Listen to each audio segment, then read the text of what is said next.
ও নজরুল ভক্ত বৃন্দ সবাইকে স্বাগত জানাচ্ছি।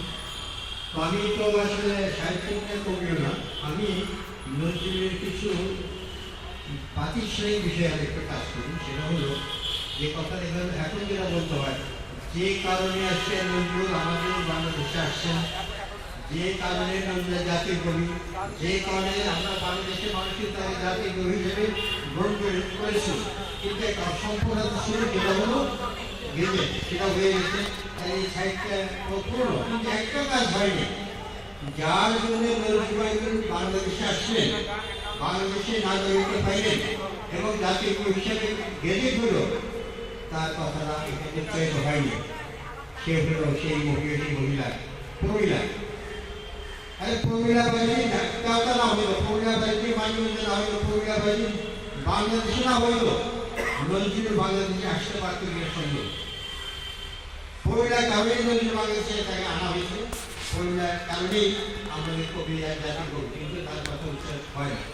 এবং সবচেয়ে দুঃখজনক হইল ঢাকার এত কাছে আইসের কাছে চাওতার, ঢাকার লোকেরা প্রমীলা বাজি চাওতার এটা জানতো না যে মহিষী নারীর কারণে অনেকে বলে নজরুল যে এত বহুমাত্রিক মানে রচনা করছে সেটা প্রমীলার কারণেই। তার যে সাম্প্রতিক চেতনা এটা প্রমীলার কারণে হয়েছে।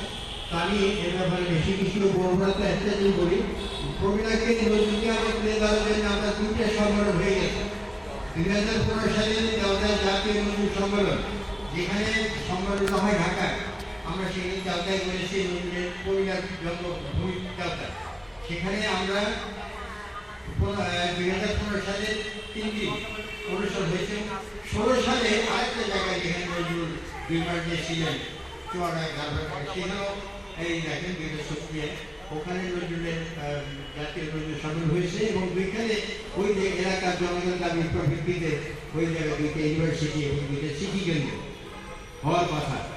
তো ইউনিভার্সিটি একটা পাবলিক ইউনিভার্সিটি আমরা চাচ্ছি, আমরা আশা ইউনিভার্সিটি চাচ্ছি না, একটা ইউনিভার্সিটি তা না, আমরা ঢাকা ইউনিভার্সিটি বা জাহাঙ্গীর ইউনিভার্সিটির মতো আমরা একটা বিপুল পরিসর নিয়ে আমরা কাজ করতে চাইছি না, যে সেটা সম্ভব একটা দাবি হবে কিনা আমি জানি না, আমাদের দাবি আছে। কিন্তু সেখানে দুইটা সিটি কেন্দ্র, দুই জায়গায় দুইটা সিটি কেন্দ্র হওয়ার কথা।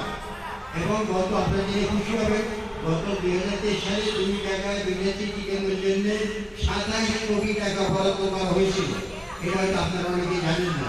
আপনার যে আগে সেই গেজেট আমাদের আছে, এই প্রস্তাব আমার কাছে 27 কোটি টাকা বরাদ্দ করা হয়েছিল।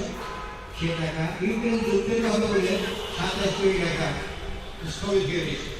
কত কৃষি তো হলো, কত কৃষি তো হলো, হচ্ছে কত কৃষি, মাত্র 27 কোটি টাকা হলে দুই জায়গায় দুইটা সিটি কেন্দ্র কি গবেষণা কেন্দ্র হতে পারত, সেটা হয়নি।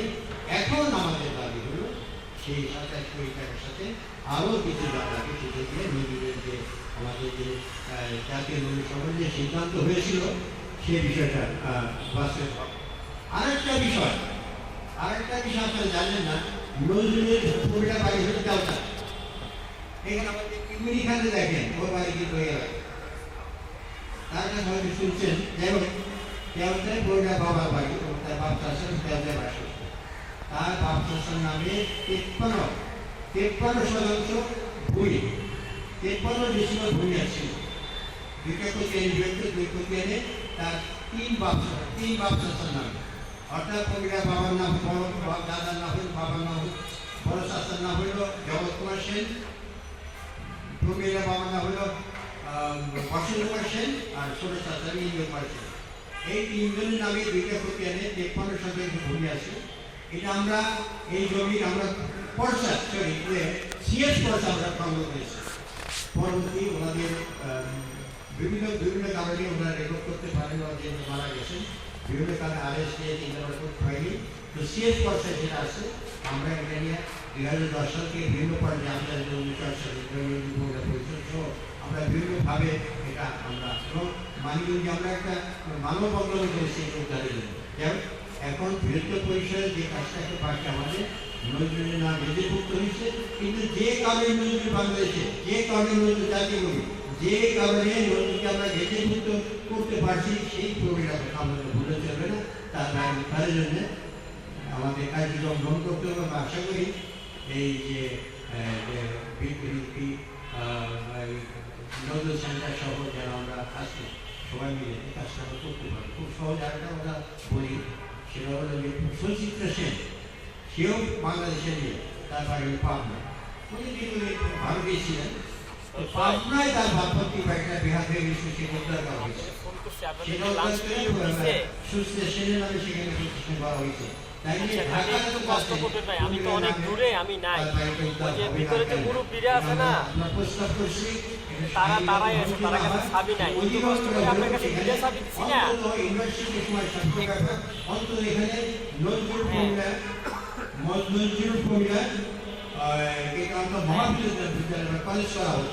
আপনারা জানেন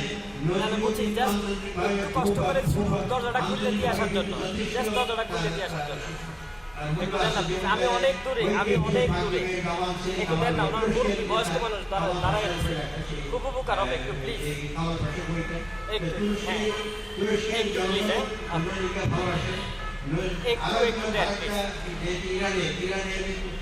রুমি বা এই যে যারা হাফিজ এদের কবিতা অনুবাদ করছেন, তো আমি মনে করি যে এখানে একটা প্রতিষ্ঠান বেরো হবে। এই সমস্ত প্রতিষ্ঠান চীন, আমেরিকা, ভারত সহ বিভিন্ন দেশে যারা আছে তারা এখানে সহযোগিতা করেছে।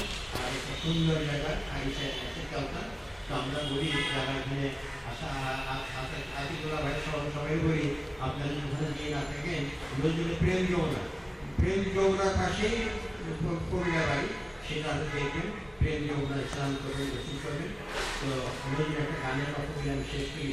নদীর একটা গান আছে, নীলাম্বরী শাড়ি পরে নীল যৌনা খেতে, কথিত আছে ওই প্রবীণায় নদী মানবান এখানে আসছেন, কারণ পীরের সঙ্গে হয়তো তার বন্ধু ছিল। একদিন ওই নবরত্নের পাশে দাঁড়িয়ে হাঁটাহাঁটি করতেছে, একদম মেয়ে তার স্নান করতেছে যমুনায়। তখন দেখা যায় একটা মেয়ে নীলাম্বরী শাড়ি পরা। তো নীলাম্বরী শাড়ি পরে সেই কবিতা দেখেই সেই নারীকে দেখেই বলতেন, নীলাম্বরী শাড়ি পরে নীল যমুনা দেখে যায়। এই যে নীল যমুনা, সেই নীলাম্বরী শাড়ি পরা মেয়েকে নাকি কবিরা ছিল। এটাও গবেষণার বিষয়। আসলে নজরুলের আরও একটা বিষয়, তার কোথায় যমুনা ছিল। যমুনা অনেক অনেক কবিতা গান আছে, কেউ কীর্তন আছে। আমরা এটা কেন করি? ঢাকার রাষ্ট্রীয় নজরুলের মানে সহধর্মী ভূমির করতে পারি না। এটা বলতে হবে ভূমিটার কারণেই নজরুল কবি হতে পারছে, ভূমিটার কারণেই নজরুল বাংলাদেশের নাগরিক হতে পারছেন।